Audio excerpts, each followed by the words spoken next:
everybody. Welcome to InPsightRadio. I am your host, Danielle Egnew, and you are a fly on the wall to everywhere. How is everybody? It is so good to have you all with me here. This is excellent.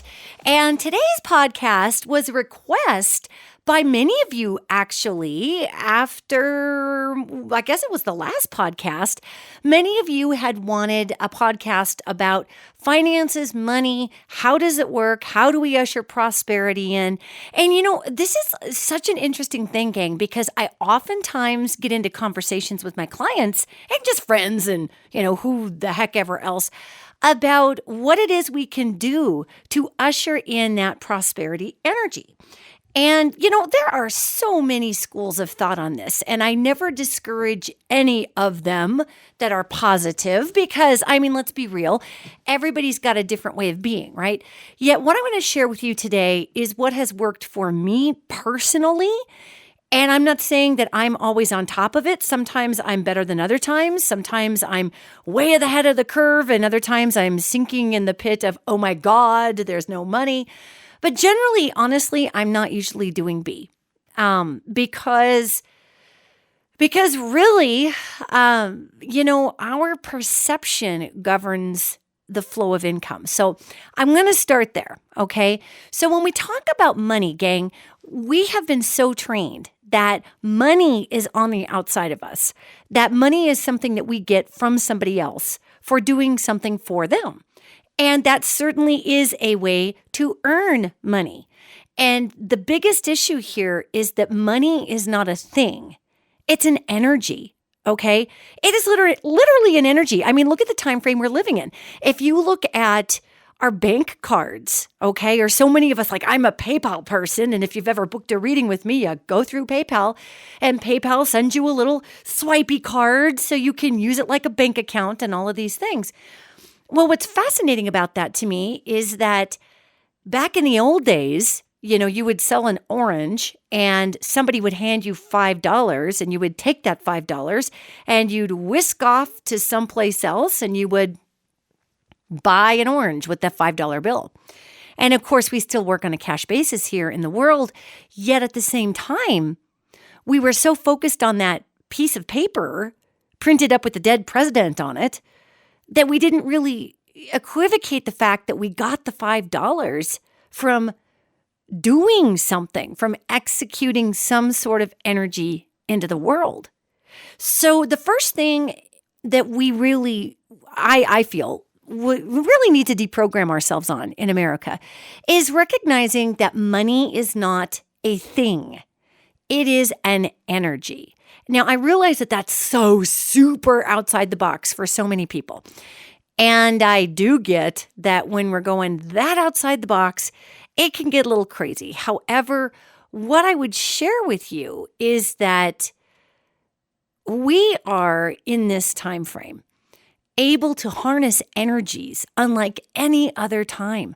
And the fact that we're around the Halloween energies right now, this is huge because leading up through October and going out through November, we have some of the thinnest ethers that we possibly have.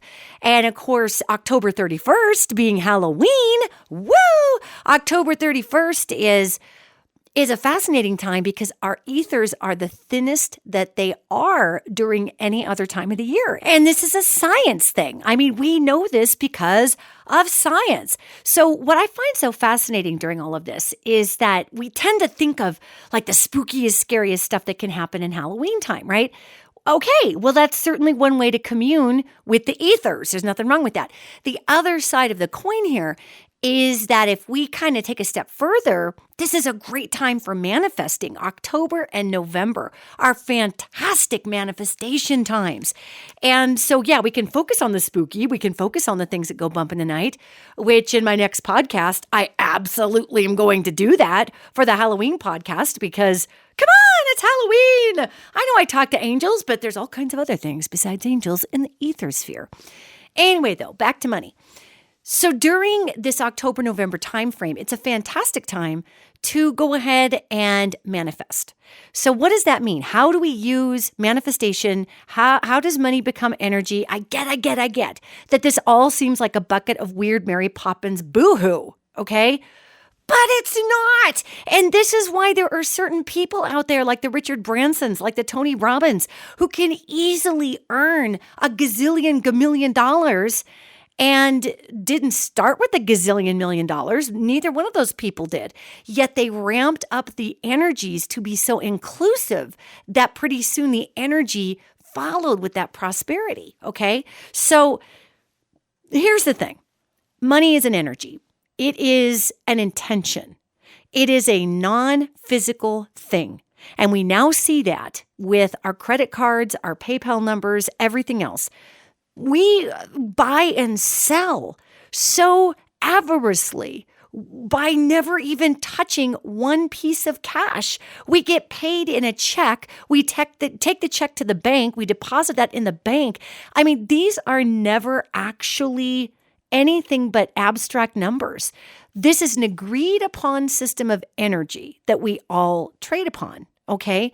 So just put money into perspective here. Because if we choose to continue to look at money from a limitation place of I'll never have enough or I don't get paid enough or all of this other stuff, then you are literally the tail. That is the tail wagging the dog, okay? In this podcast, we're going to turn it around so that the dog is wagging the tail. Now, you're probably, if you do have consciousness issues that surround money, and don't beat yourself if you do, okay? Don't beat yourself up. You probably are like every other American that struggles with these consciousness issues also, because remember, we've been trained under a lack and limitation consciousness. So there's a few reasons why we don't just go, oh, money's an energy. Yay. I'll just wish myself into the land of Mary Poppins and lots of prosperity. I mean, there's a reason that we don't just go there. So cut yourself a break. All right. Secondly, when we are talking about dealing with money as an energy, this is not some airy, fairy, flippin' concept, gang. It is the freaking truth, okay? It is the truth. This is an agreed upon energy that we exchange with one another. So, how do we usher in energies, any energies in our life? Okay, well, let's say I'm in a bad mood and I need to usher in some happy energy. What do? I might go on social media and look for cat videos that are funny. I might phone a friend who's awesome. I might watch something inspirational on television. Yet, look what I'm doing. I am seeking out a change in energy signature. I am seeking out a change in my brainwave pattern. So if I am focused or obsessing on being poor, on struggle, on whatever it is that I'm unhappy about, I change what comes into my energy field and my neural net, okay? And I'm stammering all over myself today because I've got six angels here trying to help me with this concept, and I'm tripping over the toe of my ability to choose which one to follow at what point. So forgive me today, but we're going to keep going. So what we have a chance to see here is that as we move into this great manifestation timeframe, especially through October and November, keeping in mind that this information you're receiving today is good all year round, we have the opportunity to completely change how we see the world and how we see our bank accounts. Because the bank account is on the other end of what's between your ears, your consciousness. I know. It sounds completely stupid, doesn't it? No, it does. I swear to God. The first time I really looked at this and evaluated where the energies were coming from and had discussions with these angels on how money works, I could not freaking believe what I was looking at. And the second thing I did was think, how the hell am I supposed to explain this to people? Because it is so outside the realm of what we've been taught about money. Yet just go with us here. Okay, here we go. Me and these six angels. I guess I'm the seventh man today, or woman. Anyway, what we're looking at here is we are looking at a time frame where if my consciousness accepts that I am going to be poor, and I just can't stand that word, but we're going to use it right now. If I'm going to be poor, somebody with a lack of money for the rest of my life, my neural net, the brain, projects that energy into the ether sphere, and I am drawn to me situations that will meet my expectation energetically. That's how all of life works. Now, I've had people say to me, Danielle Egnew, I'm going to call you out on your bullcrap. Literally, only they don't say bullcrap. I'm just not in the mood to swear right now, okay? So they say, I want to call you out. And I want to call you out because this isn't true, and you're selling people false hope. Because there are people out there who don't have educations to get high-paying jobs. And there are people out there who don't have the intelligence to get those kind of jobs that net 6 figures. So this is a bunch of bullcrap. You're selling people false hope. And it's very disturbing to me. Okay. Well, my response to that is that is certainly one way to look at it, yet that is through an old world lens. And let's look at our job market, people, okay? The days where you went out and got your college degree and marched out there and got that nice, great, big, fat paying job are kind of over, okay? I mean, we have a crisis of way overpriced education in our country, like a super huge crisis about that. Some of us did not even graduate from college. I'm talking about myself. I'm Generation X. And many of us decided that college was not for us, the system wasn't for us, and we went off to become the largest group of entrepreneurs yet as a generation. Gen X, still to this date, had the most entrepreneurs emerging during one time frame. Because in part, largely, we looked out into the world and my friends who had completed their college degrees got out of college and went to go to work. And that was the first part of the economy falling apart with Operation Desert Storm. And so everything kind of went to hell in a handbasket, and your college degree really didn't matter anymore unless you knew somebody, because the job market, if you were 20 or 21, was being flooded with 55 and 58-year-old males at the time who were getting laid off by huge employers like Boeing. So you were competing in the same market with people who had a heck of a lot more experience than you did. And back in the day, 25 odd years ago, you were literally being told, hey, I'm sorry, kid. This guy has a family and we're going to give the job to this person because they have people counting on them. Which, I actually can honestly see that perspective. It's just that we Gen X, we that's why they called us Gen X, because we were the generation that got X'd out. There was just nowhere for us to go. So we went ahead and, I know lots of people in my field that did not finish college. I know lots of my friends who finished college and they did go on to get jobs, but they were not the jobs that they finished college for, a lot of them. We had to make differing movements in our life. And why do I tell you that story? I tell you that story because though not all of you that listen are Gen X, many of you that are, and many of you that listen struggle with some of these issues of wanting to be entrepreneurs, yet you freak out because now we're in our 40s and early 50s. So you freak out that being an entrepreneur won't net any retirement and you're going to die on the side of the road in a diaper eating cat food with a plastic broken spoon. Because that's what we were all taught, right? So here's the deal, gang. When we're talking about readjusting our mind around money, around jobs, and around the energy and consciousness of prosperity, it is important to recognize where you have come from in your life in order to deconstruct those negative messages that every freaking one of us has picked up along the way regarding money, right? So money, our bank account, our way of doing a job, our desire to gain access to money has nothing to do with your level of education. It has nothing to do with how brilliant or non-brilliant you are, though I'm certainly not shooting education in the butt. And if you're going to go be a doctor, you better get your degree and you better go to medical school because nobody's going to let you be a doctor without those criteria in place. Yet for most people, changes in financial situation occur first in the consciousness, okay? If I never believe I'm going to be more than a $4 an hour employee that's getting paid that because I'm supposed to be making the rest in tips, working someplace shady as a server, I'm stuck there. The universe is going to say, well, amen to you, and you are learning limitation. Good for you. You're learning how to budget. Rock on there, sister.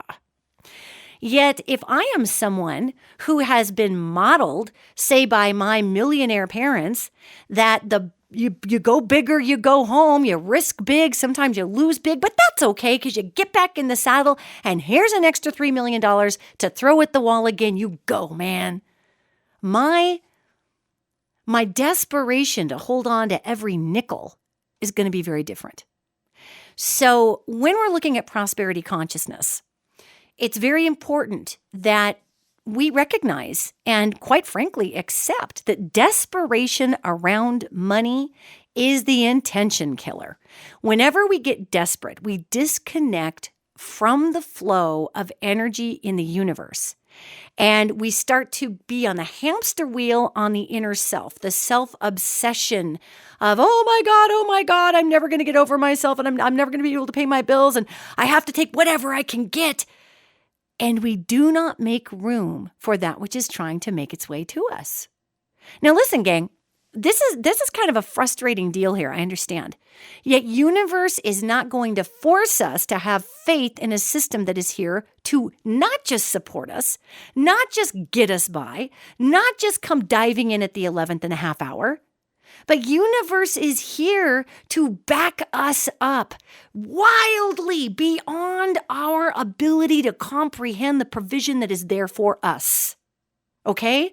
Now, I realize many of us listening today go, wow, that's great, but I have no concept of that. Well, gang, of course we don't have any concept of that, my God.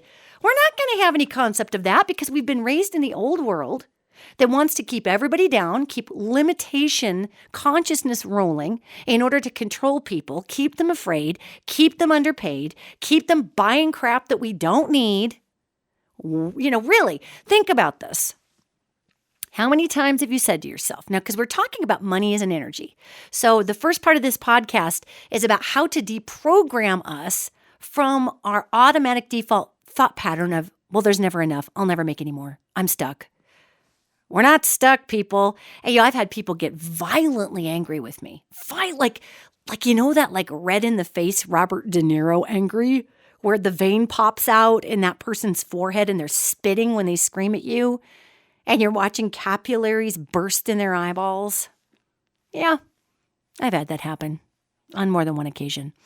Because angels pass through information that is weighted in efficiency and what we like to call truth, which is just a non-biased application of the shortest point between A and B, okay? And sometimes, and I'm going to use the word truth a little subjectively here, but just bear with me. Sometimes truth is tough, because it really requires us to sit there and look at quite frankly, some just insecure and small little parts of ourselves, and we all have them. I've got them. We've all got these pieces.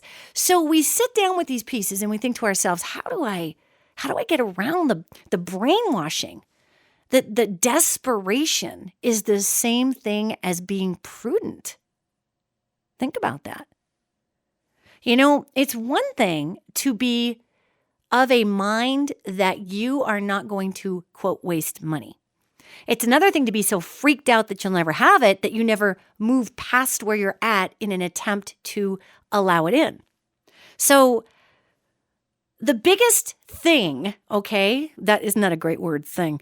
The biggest thing that stands in the way of all of us ushering in as much financial prosperity as possible is us. It's not the IRS.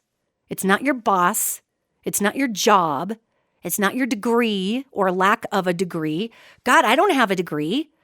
I don't even have a full 2 years of college under my belt, which I kind of regret right now because I'd love to get a doctorate in astrophysics, but I probably won't go back and do all that undergrad work. So whatever. Anyway, I don't have a college degree. I left college not even halfway through because I felt called somewhere else. Okay. Now, I'm not saying that if you finish college, you're wasting your money. I mean, by God, always finish your education. That's phenomenal. Good for you. I'm simply saying that we are trained that you will not make money unless you go to college. And guess who likes to tell us that, ladies and gentlemen? Guess who loves to tell us that? The organizations that are charging $70,000 a year for you to go to college in their environment. Now, obviously, gang, there are some jobs you need a degree for, okay? And obviously, I'm not talking about that. I'm simply saying you can make $150,000 a year as a construction foreman. You can make $200,000 a year as an absolutely skilled mason. But we don't push those shovel jobs in America because the people who teach you those things aren't making zillions of dollars off of teaching you those things. All right? Are you following the through line here? So if you're somebody out there, and again, I'm not railing against education. I think education is phenomenal.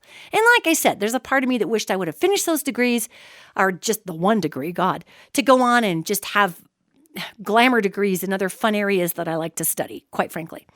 However, I'm not railing against education. I am bringing this up because I've heard so many people say, I'll never make a lot of money because I don't have my master's degree. Okay, that is your own limitation. I'm not saying I'm rolling in money. As a matter of fact, I am not a wealthy person. I am considered middle class by today's middle class standards. And I'm cool with that. I can put a little money aside. I can pay my bills. Yet I'd like to make even more money. You know why?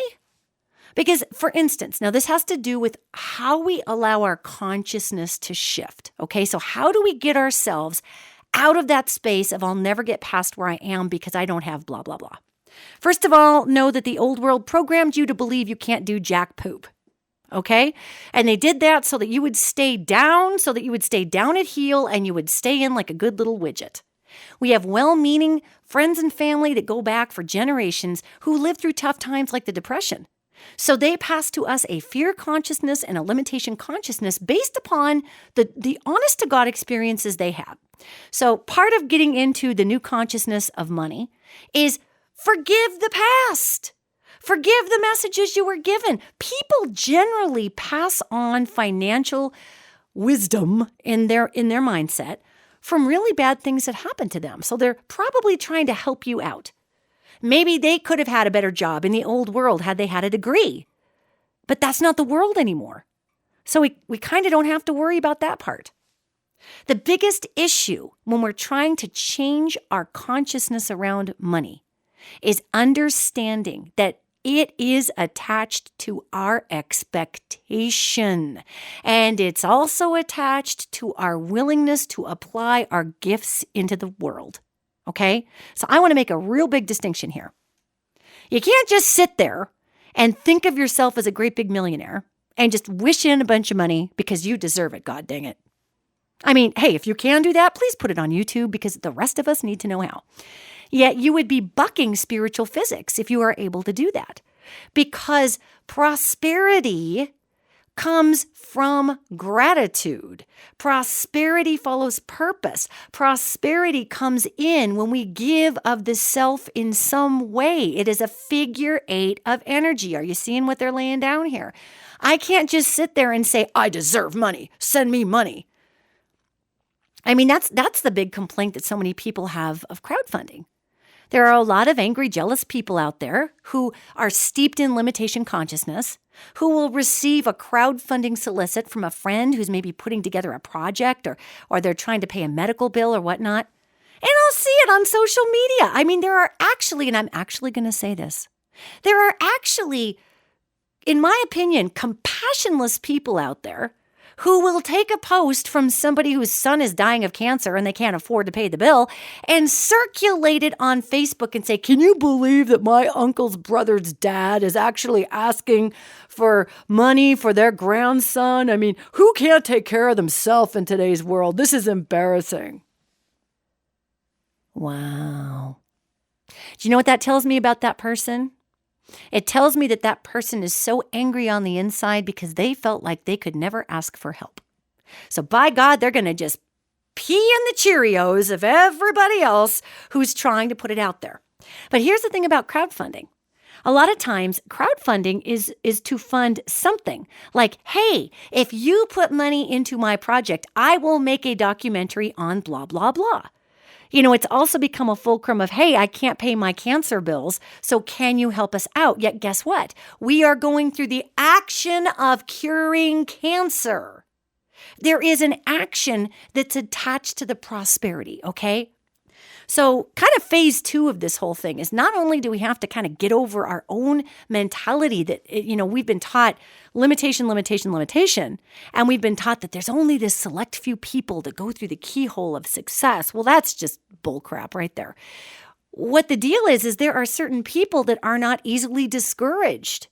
There are people who will get up and scramble and maybe it's their upbringing. Maybe they had a lot of extra love. Maybe they're just stubborn. Who knows? But there are folks who will just get up off the mat and up off the mat and up off the mat and up off the mat and just keep trying and trying and trying and bringing through new and exciting modalities for people.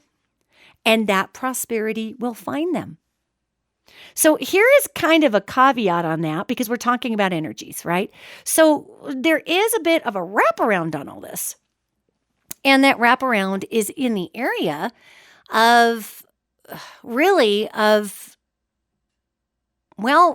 intention. Because if I intend to put out my purpose in the world, and I do that with such gusto, that is going to be an infectious tide where others who are attracted to that purpose will want to participate.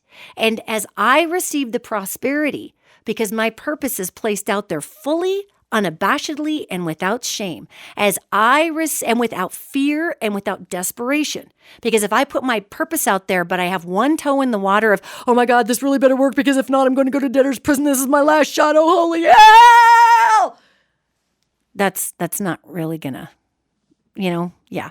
So it's hard. We've got to put our purpose out there in a way where we suspend the desperation around putting who and what we are out to exchange for prosperity.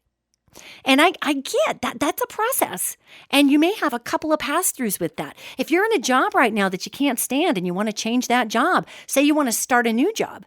If your intention for starting the new job is simply to make zillions of dollars, that's actually an okay intention.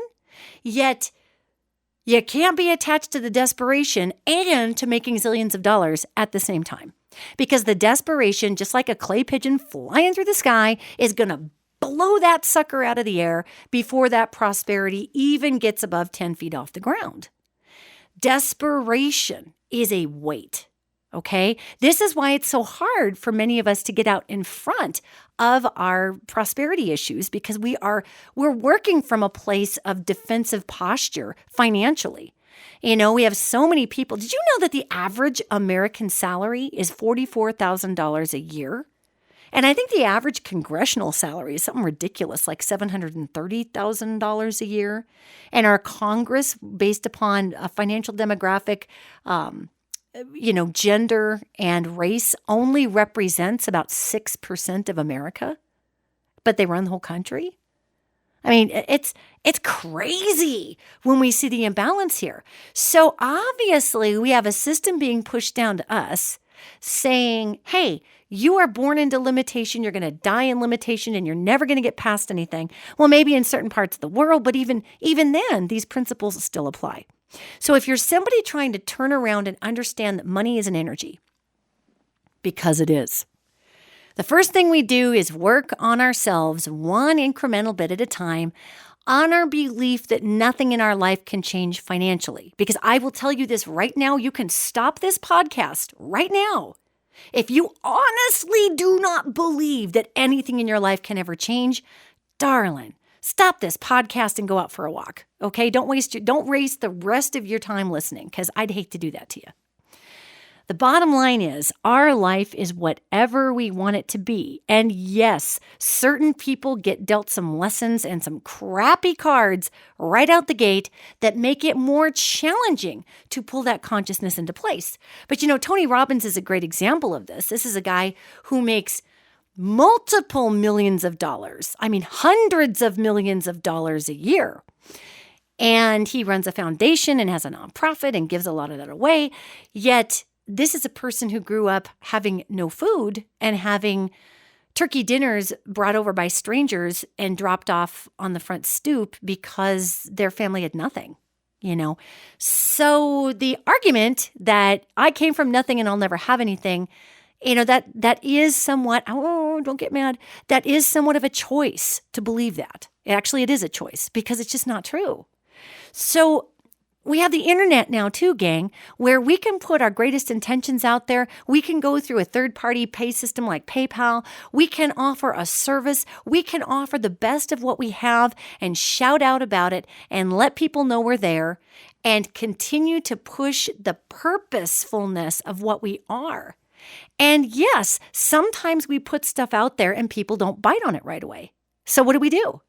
We freak out and we quit, don't we? We go, how much money I spent on this, and oh my God. And we're looking at our bank ledger and we're like, oh my God, that was $500 in Facebook advertising and it net me nothing. I got one client out of that. I quit. Okay. Well, the problem with that, when we're dealing with money as an energy, is that energy is not initiated or destroyed. It just keeps going. So you just started a flow to yourself. Let's say you've started an online coaching business, okay? And let's say you busted your butt and you've got the best Facebook ads and you're out there letting everybody know that you're there. Your intention is in the right place. You are excited to put your prosperity, out there to draw the purposefulness of others in so that you can exchange that prosperity for purpose. You got the whole thing happening. And 4 months in, you've got one person who responds. And you just get mad and quit. Well, let me tell you what happens to all of that amazing energy that you put out there to create a flow for yourself.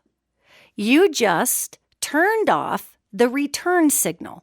What am I talking about? I want you to think about the energy of prosperity like a sonar wave. Okay, so you shoot that sonar wave into the abyss. You have no idea what's out there.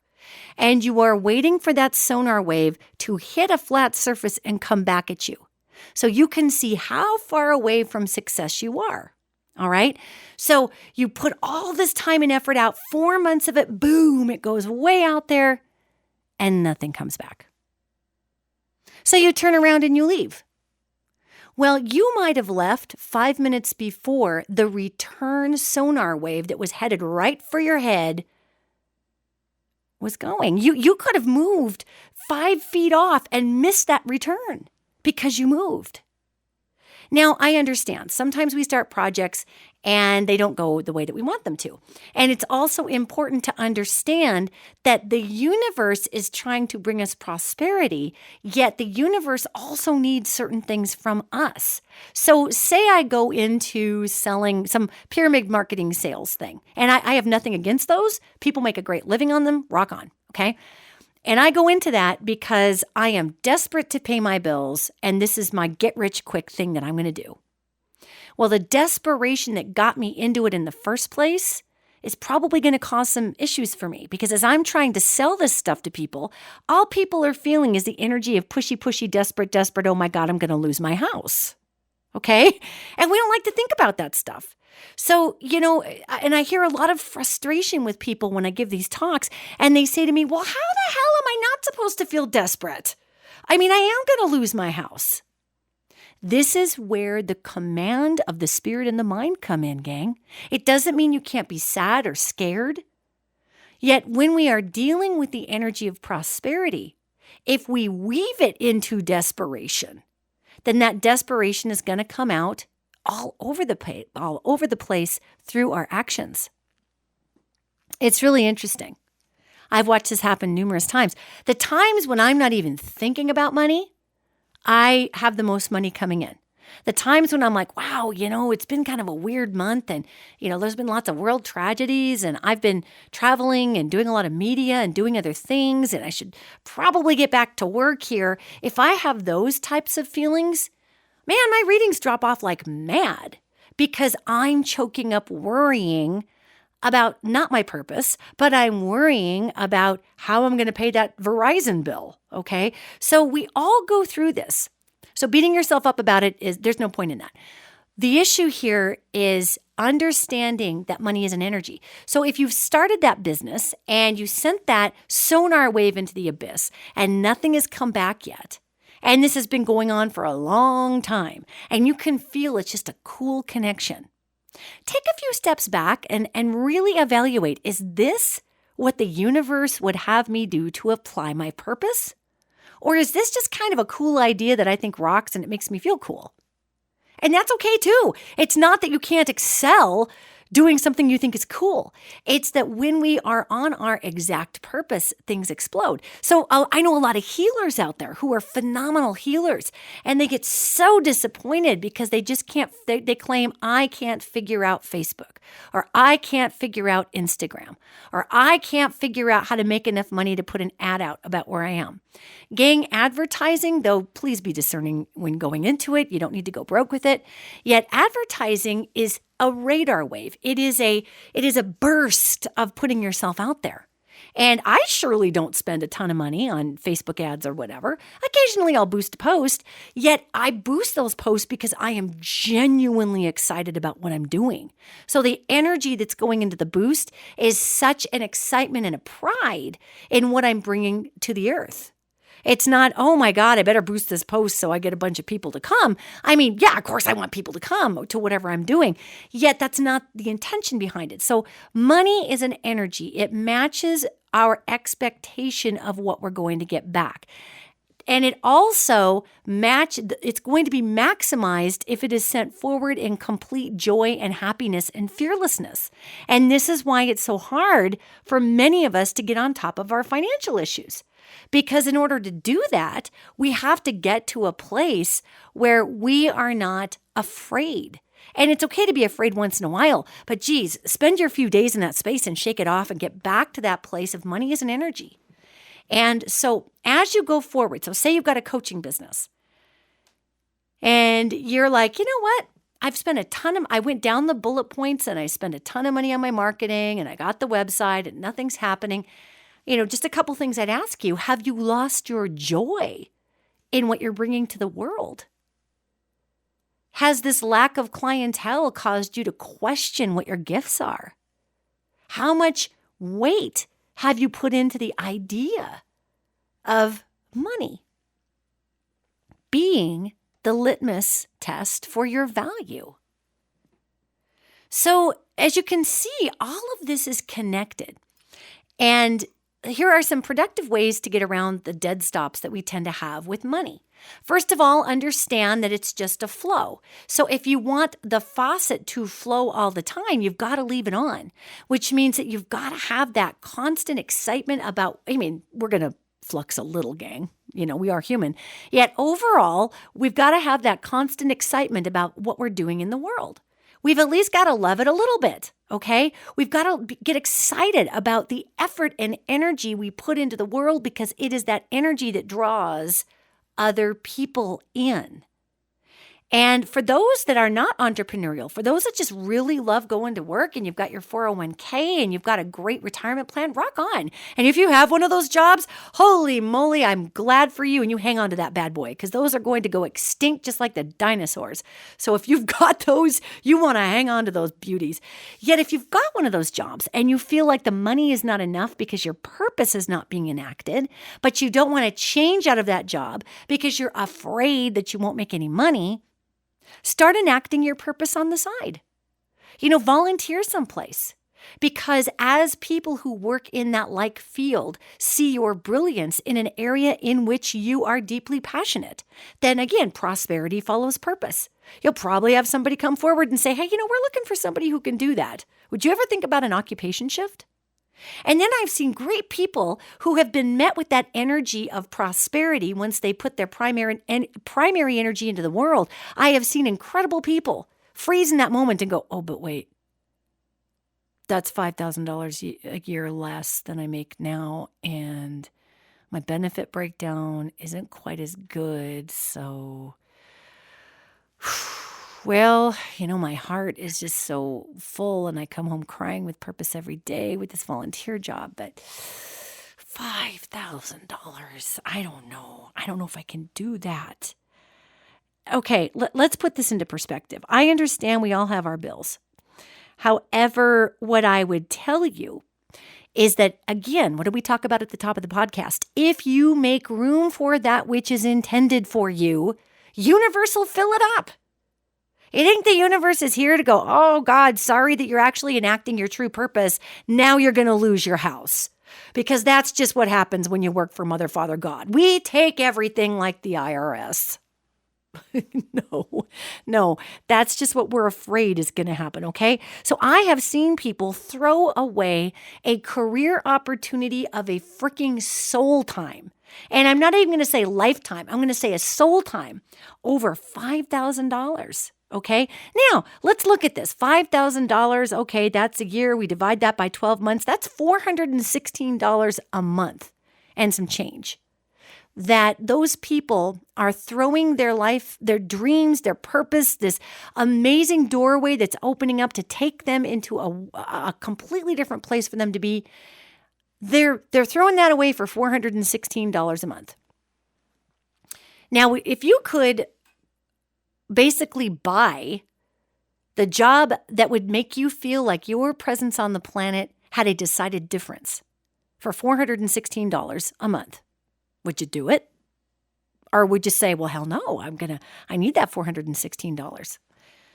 Sometimes we do. Sometimes we have kids, we have this, we have that. Yet, gang, the universe is trying to give you a platform to step onto your greatest gifts and talents by enacting them. So okay, you have this great job. Say you're an accountant and you love it, but it's really not your life's work. And you start volunteering at a homeless shelter. And then you get offered a director of something position at a local nonprofit, but it's $5,000 a month, a year less. And maybe maybe your health insurance isn't as good. Maybe they don't match 90%. They only match 70 or 60%. So we don't take that leap because we're afraid. And we're desperate that a bird in the hand is better than two in the bush. We hear that all the time. Except for maybe, what if you're being offered 19 bushes down the timeline, yet you don't take it over $416 a month? And I've had the Robert De Niro screamy face in my face with this talk, having people going, well, you don't understand what it's like to have kids and I have to keep my benefits and blah, blah, blah. Okay. Well, then bring that to that person who said that and say, hey, I can't do this without these benefits. So I'll tell you what, why don't you offset my paycheck and give me better benefits and we'll talk. You know why we don't do that? Because we don't think it's possible. And we don't think anybody is actually going to come to us with a counteroffer, because most of us are taught that we are on the other end of the omnipotent money doling out person. Now, gang, obviously there's extenuating circumstances to everything, yet I am giving you a vast overview of energies and how people have dealt with them in order to discuss the points of money and how we block universe trying to send us back that echolocating signal.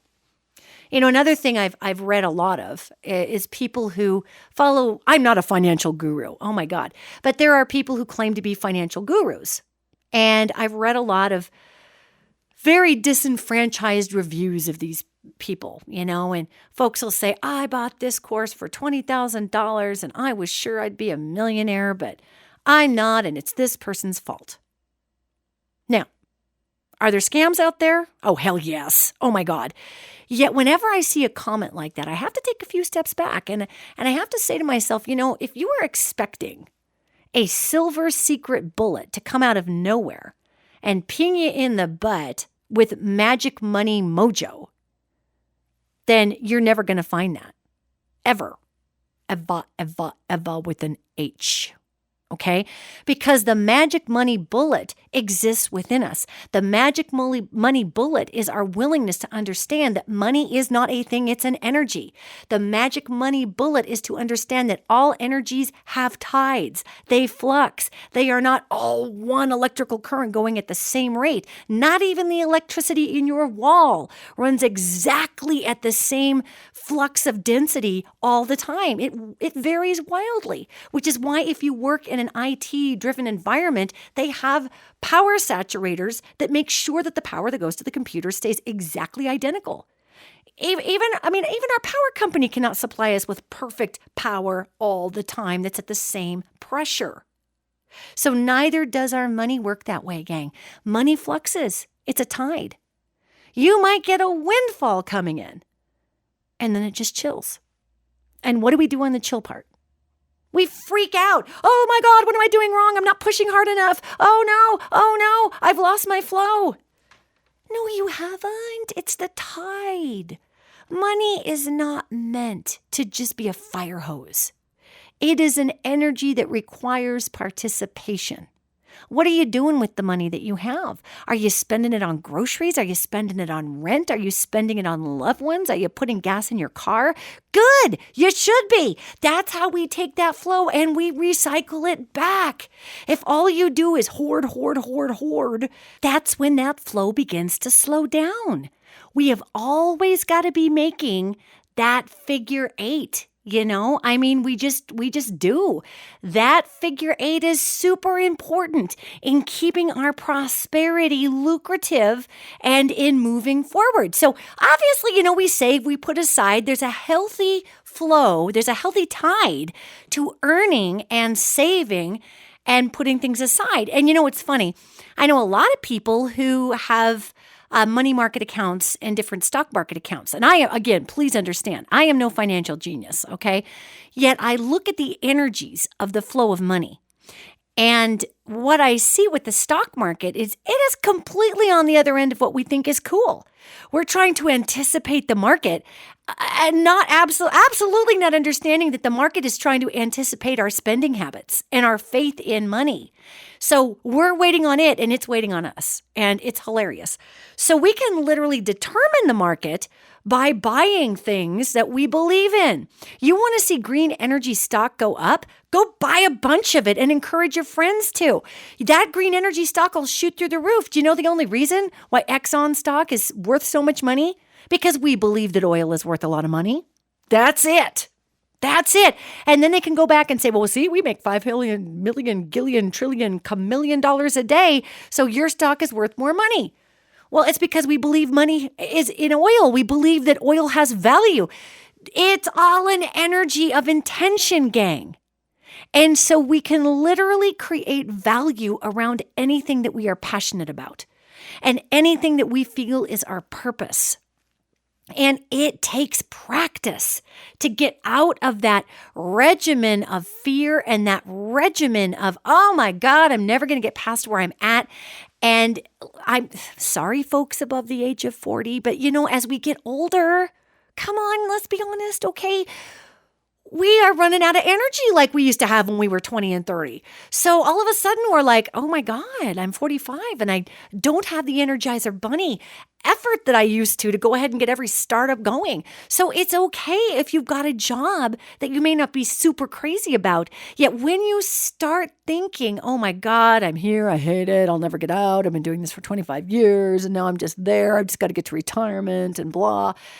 Gang, you can go ahead and go that route, yet you are limiting yourself with that. So I understand that there are always extenuating circumstances, yet what I cannot convey enough here is that there are miracles trying to get to you. Yet if you do not clear the runway, if you do not clear some of those planes full of doubt off of your runway, those miracles cannot land. And look at an airport, okay? Those planes aren't landing one after the other, after the other, after the other. I mean, there's like 2 or 3 miles between those planes. So there's one that lands, and then there's a space for a while, and another that lands, and there's a space for a while. They're not coming just boom, boom, boom, boom, boom like an aircraft carrier. Yet we panic if we don't see the response to our money consciousness reacting in a way that's just not natural in nature. Because that's our fear. Because we've been taught that if we can't see it, it's not there. And none of this is true. So when we talk about money being an energy, all energy must come and go. It must flux. And if you are someone who works for yourself and you're having a low tide period in your flux of money, get out there and apply the self in something that makes you feel better. And for some, that's meditating. You can sit there and just be and meditate. And if you've done everything you can do, envision bringing all of that prosperity in through the heart chakra, own it through the body, feel that energy of mass, huge prosperity coming into every cell that you have, and pass it out your back. And do this every night when you go to bed. Again, you are ushering in the energy. You are making a space for it. Now, I could spend days in a workshop telling all of you how, tips and tricks and things that you can do to get yourself through the limitation consciousness portion. One of the most poignant exercises that I could give you is to accept that who and what you are in the world is enough, and your gifts and your brilliance are worth something. And if you do have a job that you absolutely hate right now, then start doing something on the side that you absolutely love. And people will tell me all the time, well, you don't understand. I'm working 60 hours, 80 hours a week. I don't have any time. I'm tired, blah. Okay, fine. Then do what you love for half an hour a week. But it will begin to clear the runway for more of what you love to follow. We are responsible for the flow of energy in our lives, and we are responsible for the consciousness around that energy. So again, we're not going to be like perfectly mindset of, oh my God, I never worry about anything and I'm never going to freak out about my bank account again. Most of us are not going to be in that space. Yet if you do hit those, I call them little wiggle points. If you hit those wiggle points, it's okay. Evaluate in yourself, why am I freaking out about this? I know money is a tide. I know it's an energy. I know that it's not going to be on like a fire hose 24/7, not until you make the kind of money that you can just put into a bank and the interest every year is just the fire hose. Eventually that happens. But look how much intention went into making that giant block of money in the first place. Think about this. So if I make $10 million and I put that $10 million in the bank, that bank or those investments are going to earn interest. Now, it's not just miraculous that they earn interest. That is a cause and effect issue. I have 10 million points of intention that I have banked up, and 10 million of those points of intention are drawing more money to them. Okay? And yeah. Interest is a weird system. I understand that. But we're talking even about in interest, in something as basic as interest, you see where the cause and effect of money consciousness is executed. Okay? So our biggest issue with the money energy is accepting that it is coming towards us even when we can't see it, and preparing a space for it, and showing the universe that we can be a decent steward of it. And being a decent steward means not just hoarding it constantly. I mean, it means maybe giving a little to other people, buying dinner for some folks occasionally, even though you don't have zillions of extra dollars in the bank. It means maybe buying a coffee for someone when you're not expecting it. It means maybe giving that $5 to the person on the street. Who cares what they do with it? It's allowing you to put that money out there and allowing you not to have to control everything. That is being a great steward of money. And also, okay, we're going to go the other direction. Maybe you're somebody who just can't hang on to a dollar. Maybe you're blowing your money faster than you earn it. You know why? That's desperation. It's desperation to think you got to blow everything that you've got. I had to laugh. One of our Patreons and I were having a discussion about buying too many guitars. And I had to laugh about that because that's kind of my weird collector thing that I do. And I occasionally just go buy a guitar. But at this point, by the way, you can never buy too many guitars. That's sort of the gross truth, but that's just my opinion.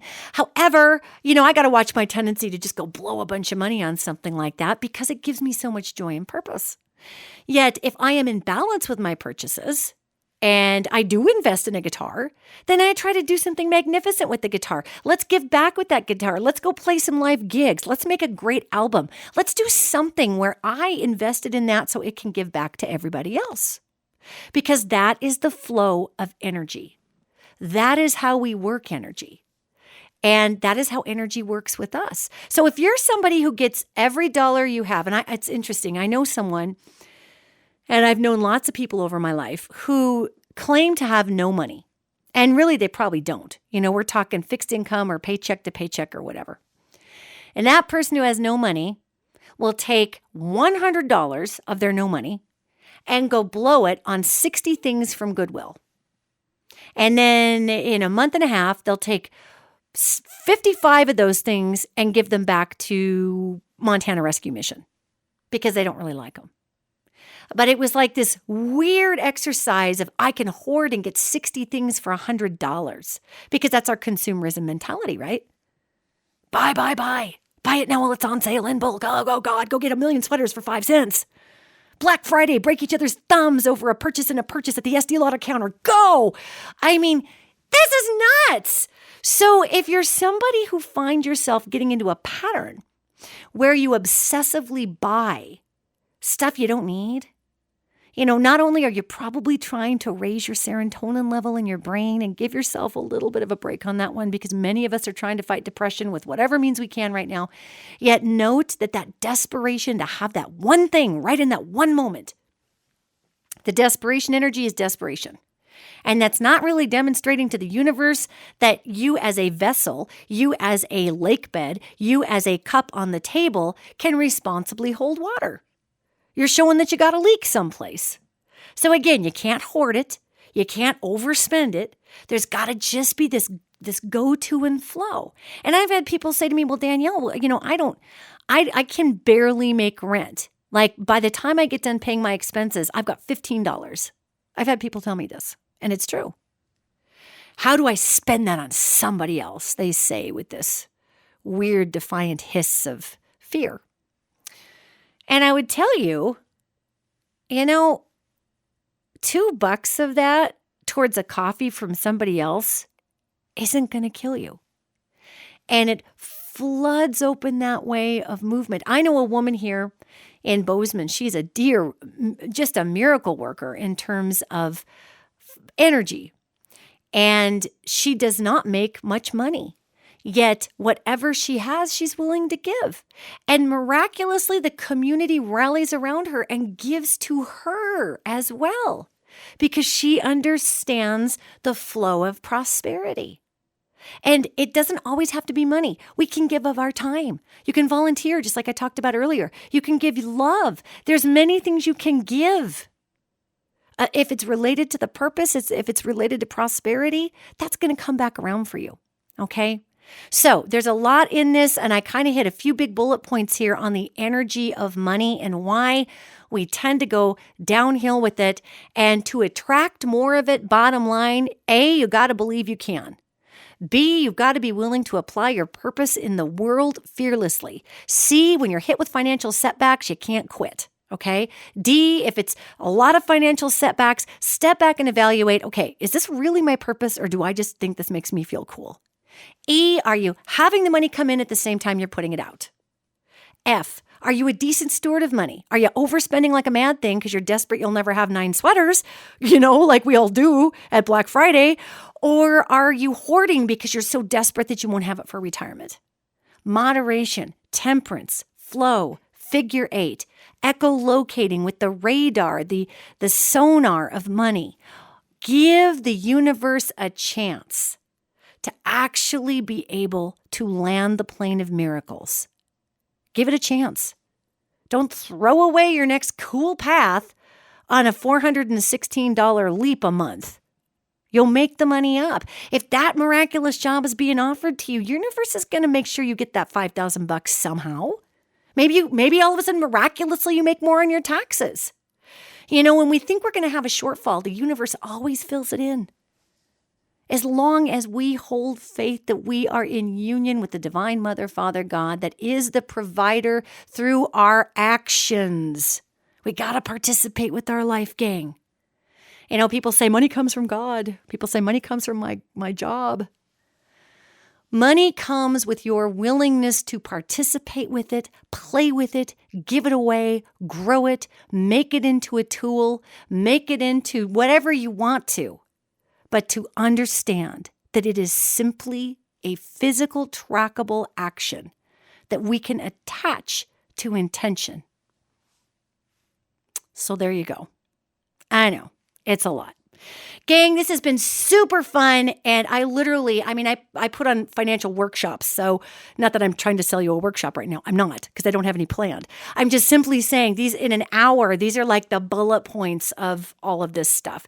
Yet what I'll tell you is try some of this stuff out and be gracious with yourself if you fall, quote, short in areas and don't get it right away. It's okay. You will get it. It's going to be okay. All right. So everybody, I love you. Thank you for listening. Coming up here on November 3rd, I am opening my Danielle Egnew Spiritual Center and Gallery in Bozeman, Montana. I am so honored to do that. And regrettably, I had to move my Ascension Tour date in Ohio because of some other obligations, and I wasn't going to be able to get out to Ohio. It was cutting it too short. So instead, I just went ahead and threw this opening at the gallery, and we're going to actually move the Ascension Tour here to Bozeman. And we're going to have it in my Danielle Egnew Spiritual Center and Gallery there. So if you're in the Bozeman, Montana area or anywhere out here, we've only got 2 more Ascension Tour stops, gang. And I think I might have to go ahead and call it after this year, just because I've got some unbelievably exciting news that's amazing and I cannot share it now. However, it has to do with projects in the next year. And I don't think I'm necessarily going to have the time to continue on tour. So our last 2 tour stops are November 3rd here in Bozeman, Montana. Grab those tickets at ascensiontour.com. And also November 17th, our very, very last stop is at the Atlantis Casino, because the Lemurian Casino was booked up. I'm here till Thursday. Atlantis Casino in Reno, Nevada. You can grab those tickets. Again, that's our very last Ascension Tour stop, period. And I want to thank everyone who has weighed in on our tours. I want to thank everybody who has wanted me to come to your city. And by the way, all of those emails that all of you have sent, I've kept all of those, okay? So I have got all of those on record. My staff has those on record. And should we be able to ever fire up any other sort of a tour, I now know where all of you are. And so you're not forgotten. Asking me to come there was not in vain. I get you. I'm with you. I love you all. I just need 9 of me to go out and handle what we got to do for this next year. So anyway, again, November 3rd in Bozeman, Montana, November 17th in Reno, Nevada. Those are our last 2 Ascension Tour dates. Then I've got exciting things to share with you in the new year that I can't talk about yet, and it's killing me. But I love you so much, gang. Everybody go have a wonderful, wonderful Halloween coming up.